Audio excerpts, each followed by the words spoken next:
Itulah jawabannya. Gitu. Kita merasa kita sudah sesuai jalur, ya. Tetapi ada kesan bahwa hak kita sengaja di bisa kita dapatkan. Dan kita juga tahu bahwa memang sudah menjadi kebiasaan umum untuk bisa mendapatkan hak kita harus mengeluarkan dana lebih. Gitu. Nah, di dalam kitab Ar-Ruh karya Imam Ibnu Qayyim rahimahullah, beliau katakan itu bukan riswah, bukan sogokan, bukan suap kalau kita terpaksa mengeluarkan dana lebih untuk mengambil hak kita. Itu bukan suap. Tanpa itu kita akan semakin susah untuk mendapatkan hak kita. Padahal kita sangat mendesak untuk mendapatkan hak kita itu. Itu bukan riswah, itu bukan suap. Kata Imam Ibnu Qayyim al-Jauziyah. Itu fatwa ulama. Ya. Kalau dalam darurat, dalam kaidah fikihnya, ad-daruratu tubihul mahdurat. Kedaruratan itu membolehkan hal-hal yang dilarangkan, hal-hal yang dilarang. Ya, tetapi kita juga harus tahu fikih darurat, ya. Jangan belum apa-apa udah darurat, gitu, ya. Jadi kalau memang kita sudah rasakan ini darurat ini, ya, kita sudah melakukan seluruh sudah kita lalui semua, tapi kenapa kita nggak mendapatkan hak kita? Ini salahnya di mana? Ternyata kita tahu bahwa memang ini aparatnya punya keinginan sesuatu, gitu. Ya, terpaksalah kita keluarkan demi untuk mendapatkan hak kita itu. Nah, itu namanya kedaruratan yang terpaksa kita lakukan. Dan yang menurut sebagian ulama, menurut fatwa para ulama, itu bukan riswah. Ya. Kita tidak berdosa, tetapi yang akan menanggung dosanya. Wallahu a'lam. Ya. Ya. Silakan. Berarti kalau misalnya hal tersebut terkesan akan membuka peluang. Nah, ada sekarang itu ya. kayak biojasa. Ya. Kembali ke ya. Kembali ke innamal a'mal. Ya. Ya. Belum apa-apa, karena kita udah tahu nih budayanya memang nyogok baru bisa dapat, gitu, baru bisa lancar, sehingga kita pun ikut alur itu. Belum apa-apa kita pun nyogok, gitu. Jadi kita harus ikuti proses normatifnya dulu sampai mentok, barulah keluar, gitu. Kita konfirmasi, ini kenapa hak saya tidak bisa saya dapatkan, apakah saya harus. Memang katanya, ya udah, berarti itu terpaksa, terkonfirmasi bahwa memang itu masalahnya, dan itu kita keluarkan. Itu bukan riswah, kita tidak dapat dosa, tetapi dosanya akan ditanggung oleh orang yang menerima. Bagaimana kalau itu wujudnya satu institusi, ya, biro jasa. Nah, ini fima, kalau menurut yang saya pahami, ya, wallahu a'lam bishawab, dalam pembahasan usul fikihnya itu fima, ya, suatu bala yang sudah umum merata. Sebenarnya dia nggak benar, tapi karena udah merata seperti itu, seolah-olah itu lumrah. Nah, bagi kita yang benar-benar ingin warok, gitu ya, ingin menjaga diri kita dari apapun bentuk kemaksiatan, ingin kita hindari, tetapi kita juga berhadapan dengan realitas yang ada di sekeliling kita. Hal yang bersifat umumul balwa itu semoga dimaafkan, gitu. Ya, karena kita sebagai bagian kan dari negara ini. Apakah sistem yang ada di negara ini sesuai dengan syariat? Enggak kan? Dosa enggak kita? Ketika ada pencuri, seharusnya pencuri dipotong tangannya, bukan dibakar, gitu kan? Tetapi ketika di dekat Roy ada maling motor ketangkep, Diapain itu? Coba menangkap pencuri motor ini mau diapain?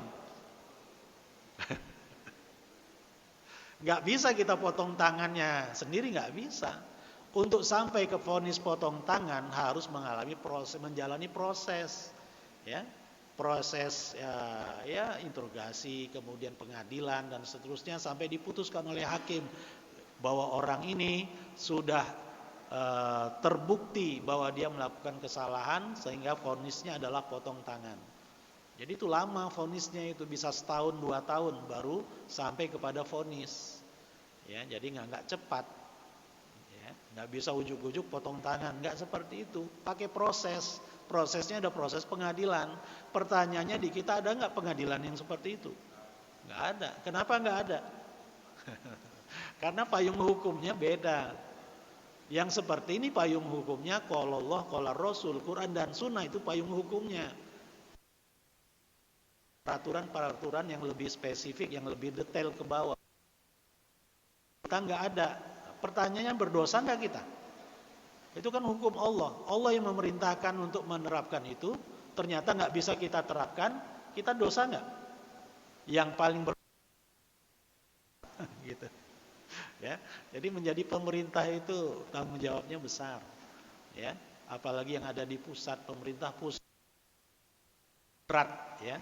Berat, besar dan sejenisnya lah gitu, ya.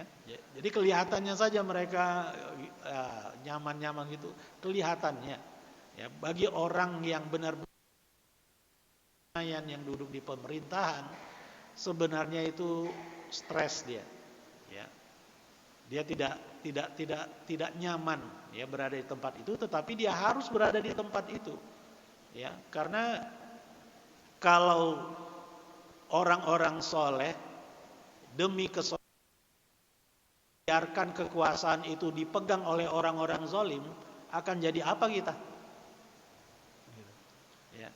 Kalau Senayan itu dipenuhi oleh orang-orang zalim, kira-kira akan seperti apa kita? Ya. Sekarang ini saja 8 lawan 1 gitu. Yang 8-nya udah apa kata mereka lah gitu kan, yang satunya yang lawan terus seolah itu sudah seperti ini. Apalagi kalau semuanya begitu di sana, akan seperti apa negara ini?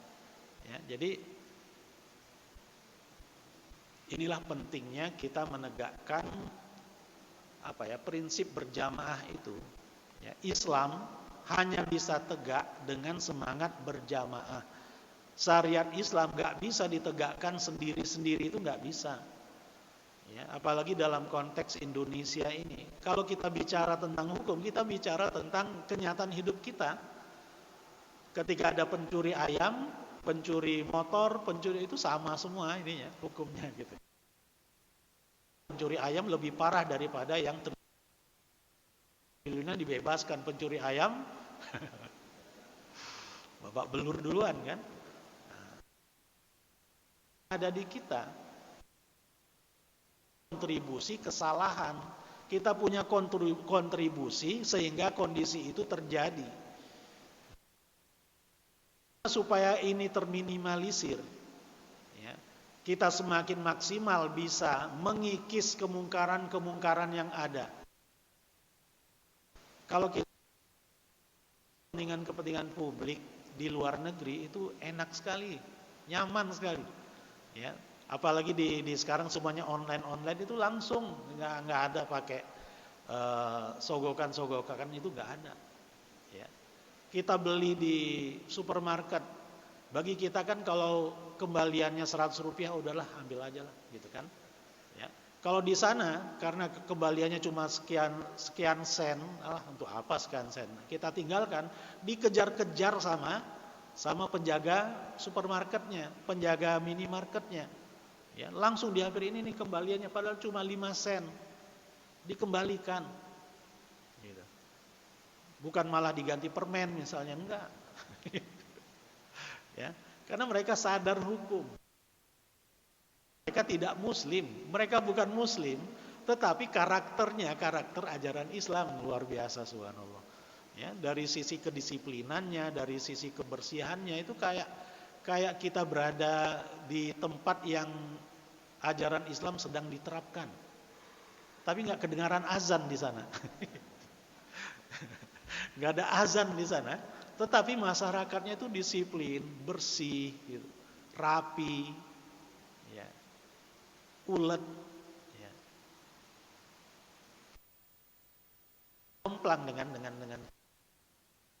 Bagaimana caranya untuk supaya seperti itu, supaya syariat Islam ini ditegakkan, bisa tegak, minimal kemungkaran seperti yang diceritakan tadi itu bisa dikikis lah. Sesuatu yang sebenarnya mungkar, tapi kita sudah tahu sama tahu lah, gitu kan? Sudah tahu sama tahu biro jasa, ya udah biro jasa. Padahal biro jasa itu alam ya, saya nggak pasti juga ya. Biro jasa itu apakah resmi atau tidak itu biro jasa itu, ya. Ya wallah alam lah ya. Mungkin ada yang resminya, ada yang resminya sebenarnya poinnya poin A, B, C ya. Tapi ada yang dia ditambahkan sendiri, ada E, F, G-nya ada. Nah, ini yang enggak resminya ini. Seharusnya itu untuk komunitas ya. Untuk yang rombongan buat SIM misalnya, itu bisa jalur-jalur pakai biro jasa itu. Tetapi kalau ada yang individu-individu itu sebenarnya enggak bisa. Sebenarnya nggak bisa, tetapi karena dia sudah punya channel di sana, ya itu bisa juga ternyata. Yang lain-lain yang mengambil SIM C itu repotnya minta ampun kan, ya ujian prakteknya zigzag, ya kayak praktek apa ya, kayak praktek orang yang ingin ikut lomba gitu ya. Wajar kalau banyak yang tidak lulus gitu, ya. Tetapi ada yang tanpa ujian SIM itu. Nah, ya, yang itu yang sebenarnya ya harus dihilangkan. Ya, itu tidak sesuai dengan prinsip keadilan, itu enggak adil. Yang lain-lainnya ikut ujian, masa ini enggak. Gitu. Kalau mau diresmikan ya resmikan aja sekali. Subuhatnya hilang, ya. Nah, seperti konteks membuat paspor itu sebenarnya 5 hari kerja baru selesai. Antriannya itu bisa 5 hari lagi. untuk antri online itu ya itu bisa nunggunya 5 hari juga atau lebih. Karena cepat sekali ininya. Habis antriannya, kuotanya 1 hari sekian ratus orang. Ya. Jadi buat paspor itu bisa sebulan baru benar-benar dapat paspor. Tetapi pemerintah sudah meresmikan jalur khusus 1 hari selesai. Tapi tentunya biayanya lebih tinggi, 1 juta kalau mau 1 hari. Resmi tapi, nah itu lebih aman ya daripada nggak jelas gitu. Ini benar atau subuhat jadinya. Ya. Dan masyarakat pun kebanyakan ya sudah nggak mau repot gitu kan.